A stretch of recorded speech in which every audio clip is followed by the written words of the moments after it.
Hello friends, मेरे इस YouTube channel में आप सभी का स्वागत है। आज हम डिस्कस करेंगे अपक्षय अर्थात वेदरिंग के बारे में। यह वीडियो दो पार्ट्स में बनाया गया है। इसका दूसरा पार्ट भी आप अवश्य देखें।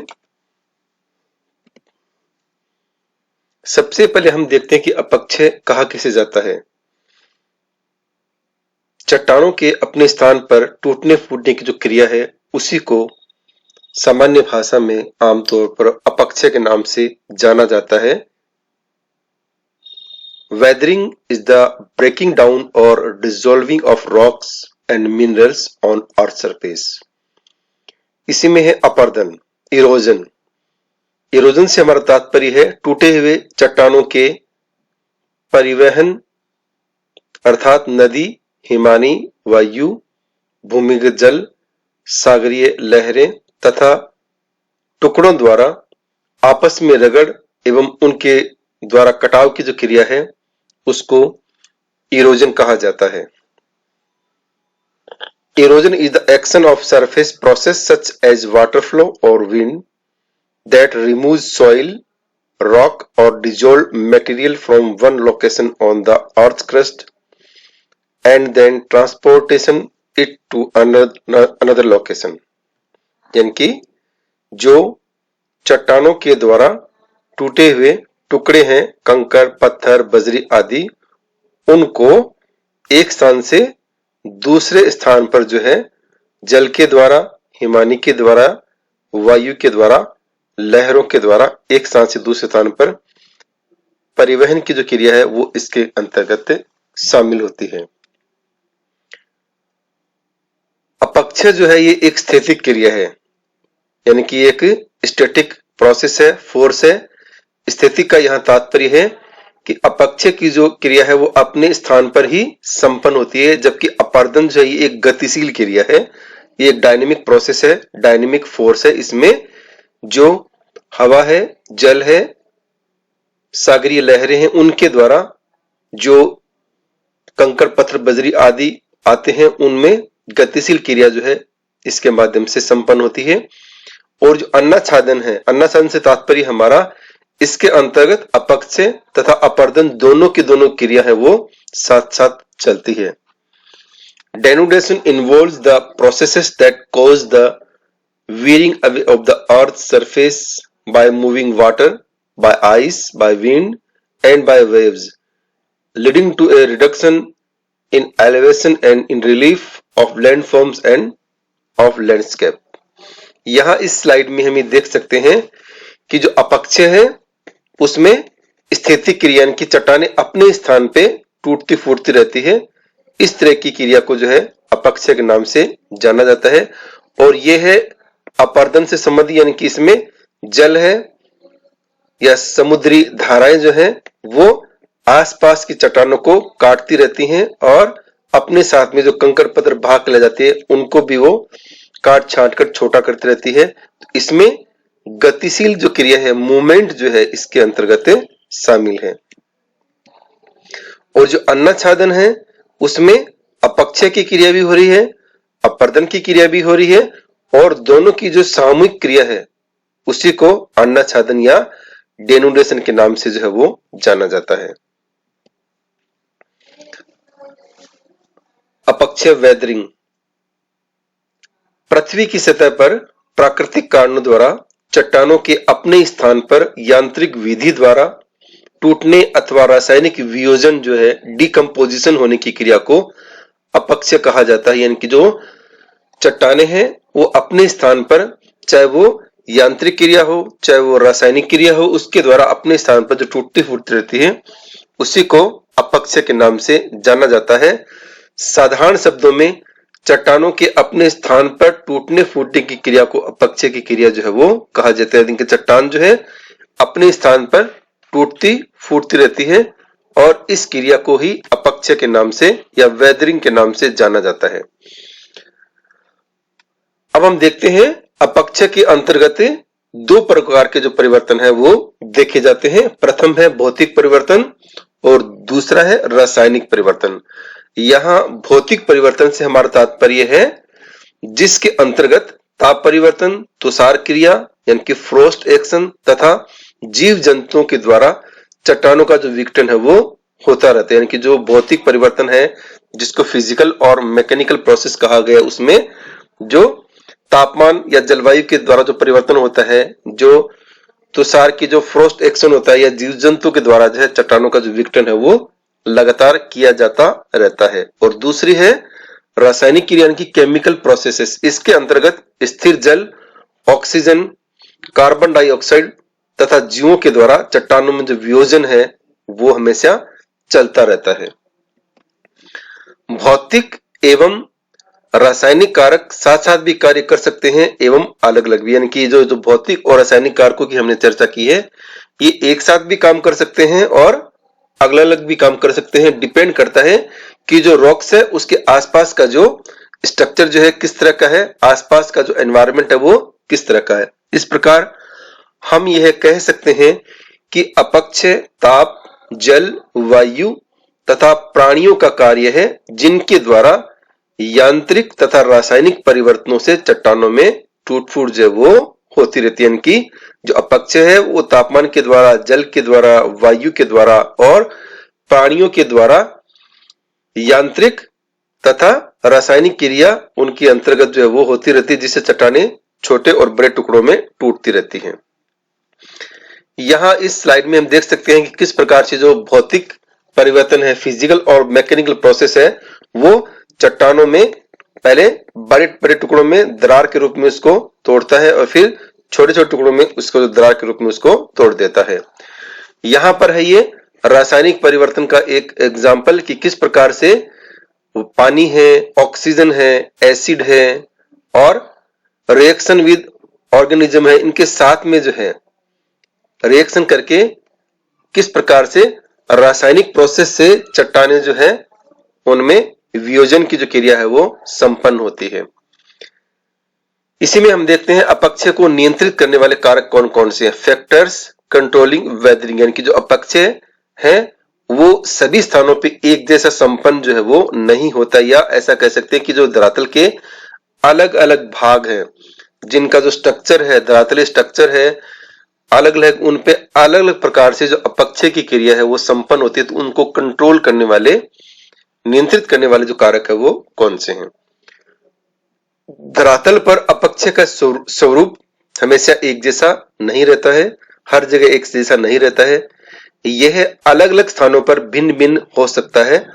अपक्षय को प्रभावित अथवा नियंत्रित करने वाले निम्नलिखित जो है वो मुख्य कारक हैं। पहला है चट्टान का संगठन तथा संरचना, रॉक कंपोजिशन एंड स्ट्रक्चर, स्थल के ढाल का स्वभाव, स्लोप ऑफ द लैंड, जलवायु में भिन्नता, क्लाइमेटिक कंडीशंस, वनस्पति का प्रभाव, वेजिटेशन।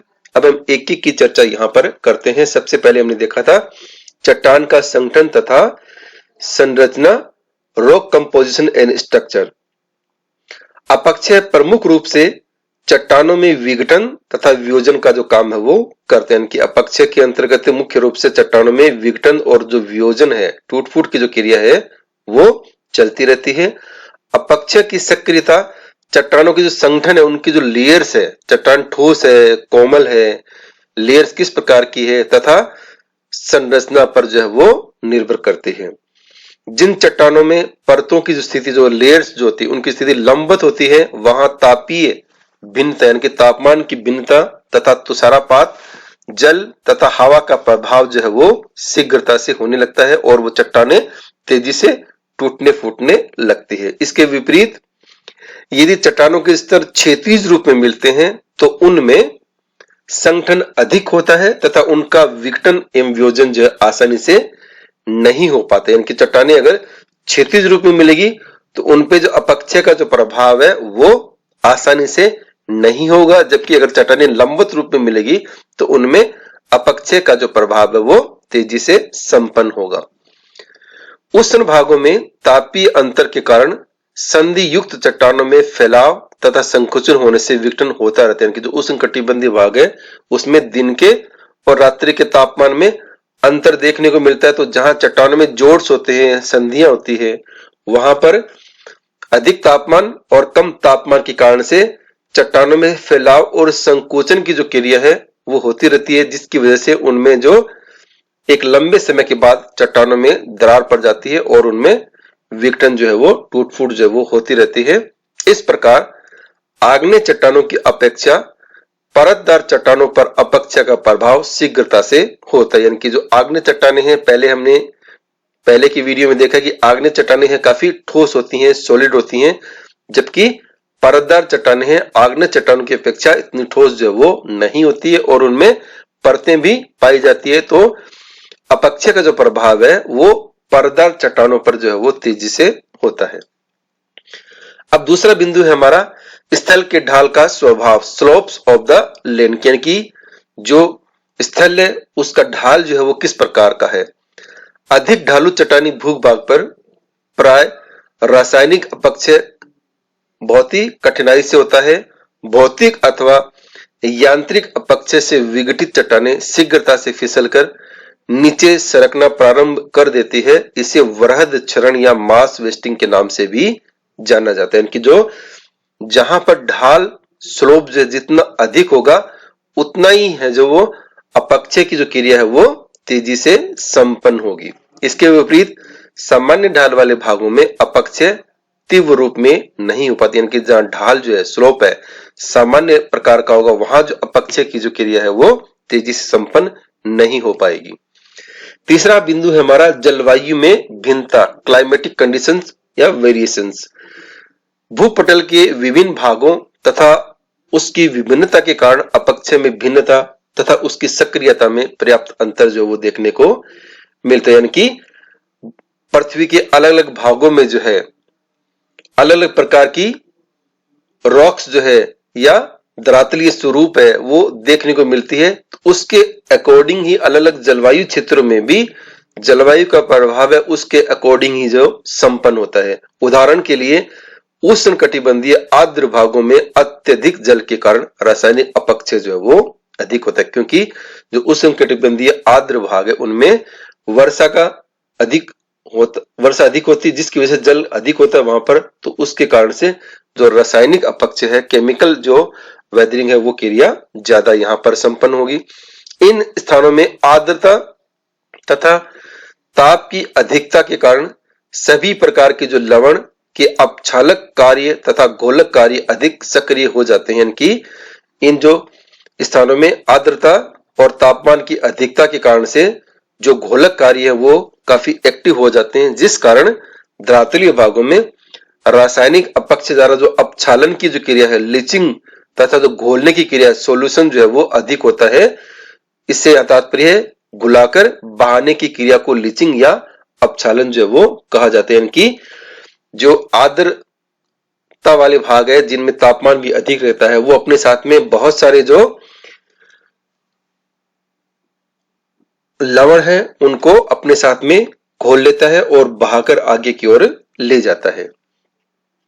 इसी प्रकार शुष्क शीतोष्ण कटिबंधीय जलवायु वाले प्रदेशों में भी रासायनिक अपक्षय की तुलना में यांत्रिक अपक्षय अधिक होता है, क्योंकि चट्टानों के फटन, क्रैक्स और पोर्स तथा दरारों एवं संधियों में, जॉइंट्स में जो जल है रात में ठोस होकर जम जाता है और जैसे ही दिन में तापमान अधिक होता है पुनः पिघलकर तरल हो जाता है। इस क्रिया की पुनरावृत्ति जो वो लंबे समय तक चलती जाती है। फिर धीरे धीरे चट्टाने जो है जोड़ के सारे ढीली पड़ जाती हैं तथा विघटन की जो क्रिया है वो प्रारंभ हो जाती है। यहां पर इसमें हम देख सकते हैं कि किस प्रकार से जो चट्टानों की दरारों में जो है पानी जाता है धीरे धीरे, कि पानी जो है रात्रि में कम तापमान के कारण से जम जाता है और दिन में पुनः जो है तापमान अधिक होता है तो वापस वो पिघलता है और धीरे धीरे एक लंबे समय के बाद में जो दरार है ऐसे चौड़ी जो है वो होती जाती है और एक लंबे समय के बाद में जो चट्टान है वो छोटे छोटे टुकड़ों में टूटना जो है वो प्रारंभ हो जाती है। इसी में चौथा बिंदु है वनस्पति का प्रभाव, वेजिटेशन इफेक्ट्स।